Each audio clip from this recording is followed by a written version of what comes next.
होली पे बोनस मिला। अब क्वेश्चन आता है एफडी में डालें या ईएलएसएस में डालें, और टैक्स के बाद कौन सी ऑप्शन बेटर है। लेट्स सी, पहले बेसिक कंसेप्ट समझते हैं। एफडी जो होता है वो सेफ होता है, फिक्स रिटर्न देता है, और ईएलएसएस जो होता है वो मार्केट लिंक्ड होता है, रिटर्न फ्लक्चुएट करेगा।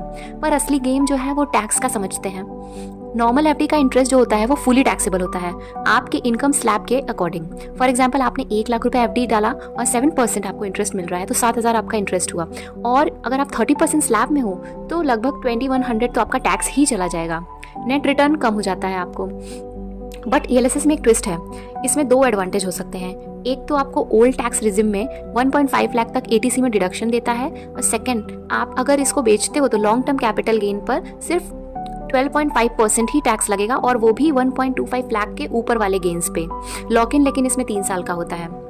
लेकिन अगर आप न्यू टैक्स रिजिम में हो तो एटीसी बेनिफिट तो नहीं मिलेगा आपको, तो डिसीजन ब्लाइंडली नहीं लेना है। अगर आप हायर टैक्स स्लैब में हो और एटीसी लिमिट यूज नहीं की तो ईएलएसएस ज़्यादा टैक्स एफिशिएंट हो सकता है। पर अगर स्टेबिलिटी चाहिए तो एफडी सेफर होता है। इन्वेस्टमेंट इमोशन से नहीं, कैलकुलेशन से करना चाहिए। Follow tax simplified for practical tax clarity.